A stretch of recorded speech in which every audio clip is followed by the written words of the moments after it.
अहिले चाहिँ हामी दुबई चाइना मल शारजा चाइना मल पुगेर तिनजना टक्कसँगले होइन तारादीले हिँडेको 1 घन्टाभन्दा धेरै भइसक्यो।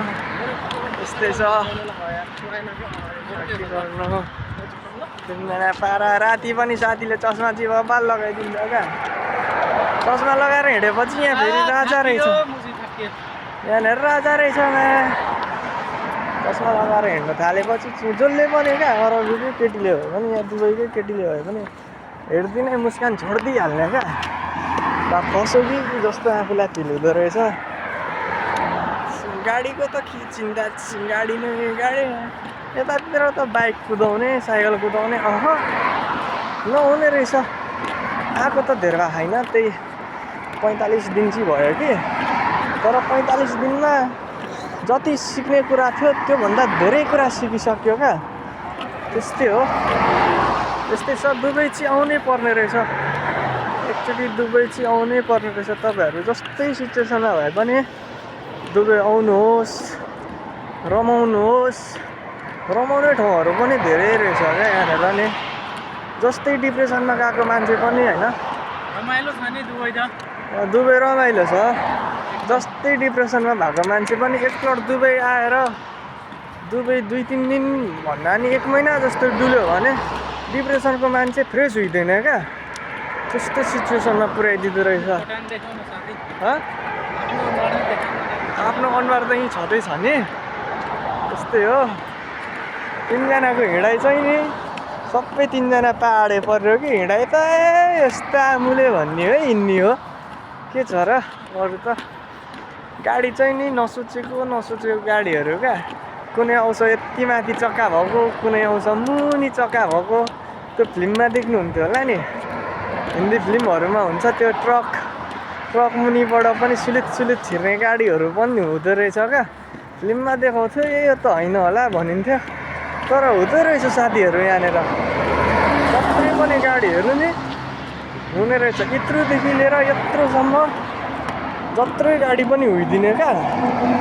त्यस्तै छ। अब हिँडाइ चाहिँ हिँड्यो। अब क्याम्प पनि आउनुको लागि 20 मिनट जति हिँड्नुपर्छ होला।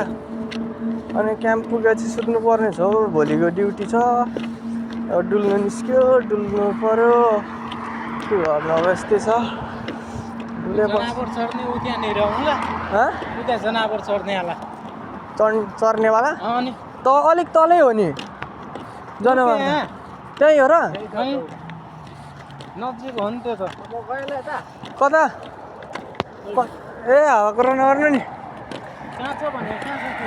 अहिले रातिको हाम्रो यहाँनिर 10:36 भइसक्यो र पनि दाइ यहाँ गोल खेल्नु जाने भनेर यहाँ सानो ढिक्की गर्दै हुनुहुन्छ छैन।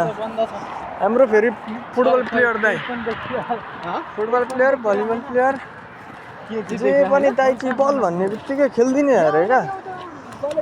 अनि अब के गर्नु त, अब खेल्नु त पर्छ। र पनि अहिले चाहिँ अब टाइम पनि धेरै भइसक्यो, सुत्नु पनि पर्छ।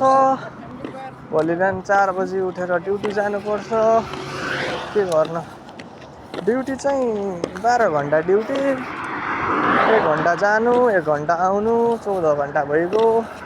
कम्पनीले खाना पनि दिँदैन। तर अलफा भन्ने कम्पनी चाहिँ राम्रो रहेछ है।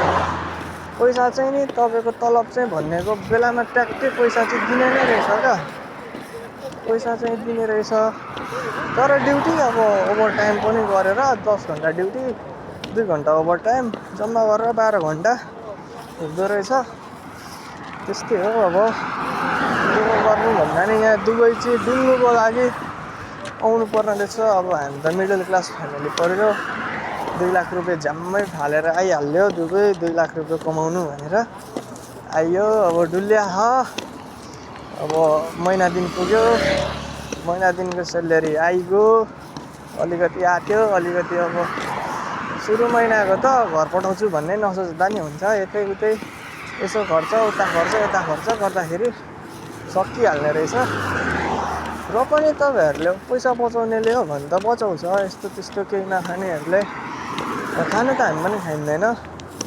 र पनि पैसा चाहिँ नि अब यङ केटाहरू पैसा बचाउने सुरुतिर न बुढी पाल्नु पर्ने न छोराछोरी पाल्नु पर्ने त्यस्तो चिन्तै नलाग्ने रहेछ क्या आउने खाइदिने बालको त आफ्नै त हो नि भन्ने खाइदिने त्यस्तै हो त्यस्तै छ केटाहरू पछाडि नै छ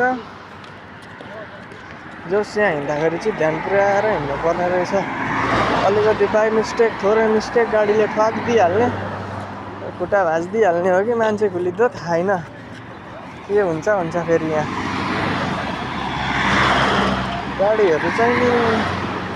गाडीहरू चाहिँ नसोचेको पनि भेटिने क्या यहाँ नि यहाँनिर फेरि राम्रो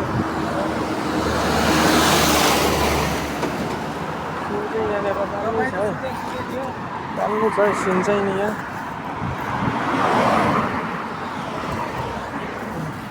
अब उकालो लाग्नुपर्ने भयो फेरि यहाँदेखि उकालो लागेपछि हाम्रो क्याम्प आउँछ 10 मिनट 15 मिनटमा त पुगिन्छ होला हाम्रो क्याम्प पनि ए दाइ धेरै टाढा रहेछ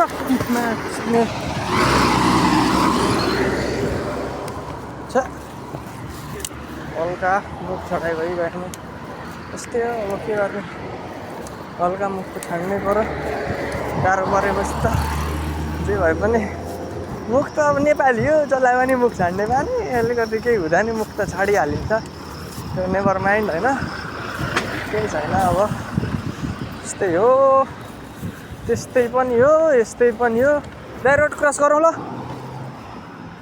अरे रोड क्रस गर्नु पर्यो यताउति हेर्ने गाडी आएको थियो भने बाटो छोडिदिने आएको थिएन भने खुलित्तै निस्किहाल्ने गाडी आएको छैन चल्दिहाल्ने यस्तै हो अब रोडै रोड उकालो यता पनि कालो उता पनि कालो म पनि कालो लागेको उकालो यहाँ चाहिँ ठुलो ठाउँ छ रम्बल घारीमा त झन् छ नि